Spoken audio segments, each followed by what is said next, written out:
Welcome. My name is Harish Karthik and I'm going to discuss about the scheme of fundamental rights. Let's start the presentation.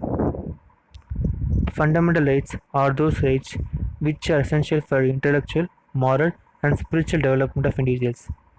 As these rights are fundamental and essential for existence and all-round development of individuals, they are known as fundamental rights. These are included in Part 3, Article 12 to 35 of Indian Constitution. The fundamental rights apply universally to all citizens, irrespective of race, birthplace, religion, caste, or gender. The Indian judiciary prescribes punishment for those who violate these rights. The fundamental rights were included in the Constitution because they were considered essential for the development of the personality of every individual and to preserve human dignity.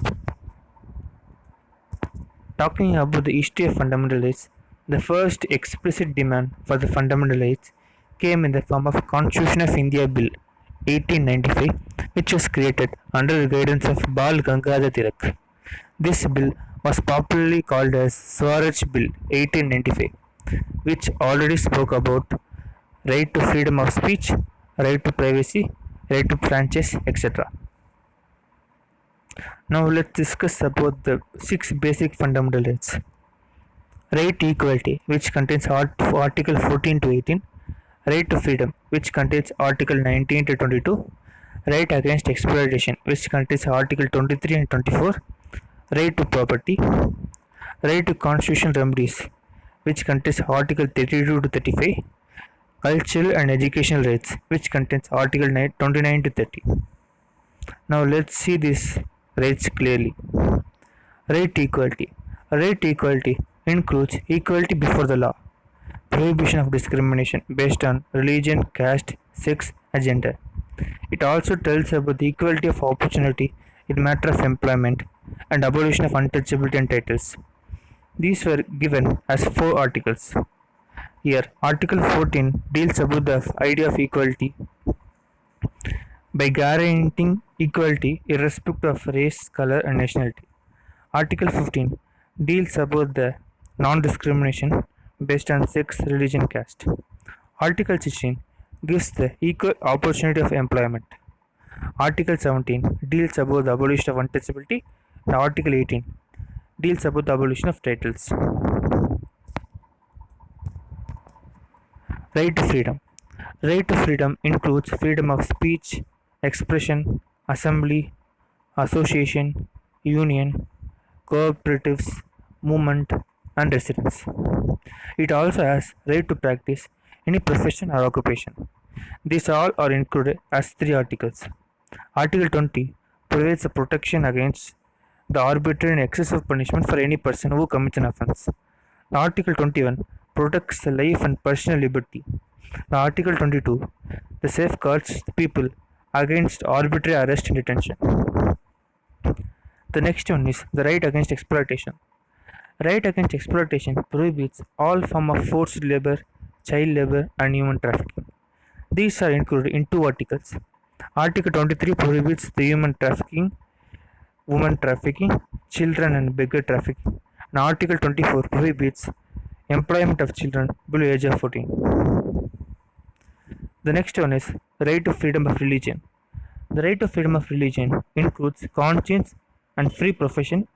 It gives them the right to practice and propagate their religion. It gives them the freedom to manage religious affairs. These all were included in four articles. And these four articles are Article 25, which offers freedom of conscience and free profession. Article 26, which helps them to manage religious affairs. Article 27, which provides freedom not to pay tax for religious expenses. Article 28, which prohibits religious instruction in educational institutions wholly maintained by the state. The next one is cultural and educational rights.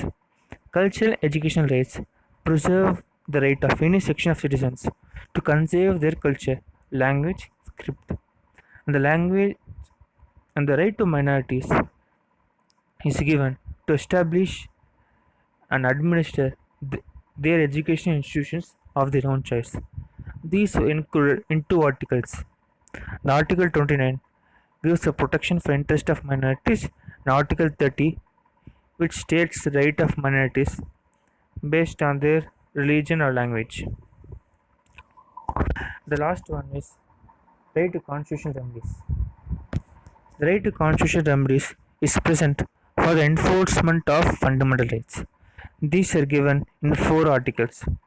The important two articles are Article 33, which empowers Parliament to modify application of fundamental rights to armed forces and or forces changed with maintenance of public order.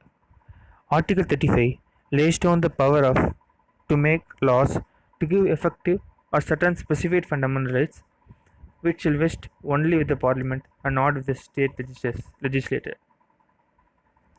And thus, concluding, human rights are important in the relationship between individual and government, which has taken our power.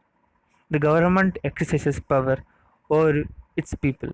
But however, human rights means this power is limited. States have to look after these basic needs of people and protect them with some of their freedom. So I want to conclude by giving some three important benefits of constitution in our country. First one is rule of law.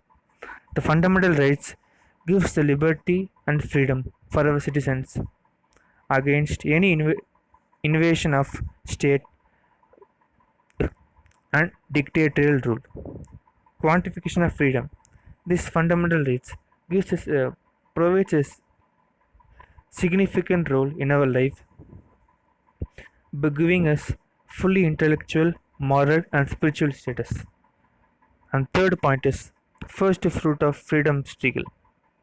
The objective behind the fundamental rights is to establish a government of law to preserve liberty and building equitable society and establish the welfare society.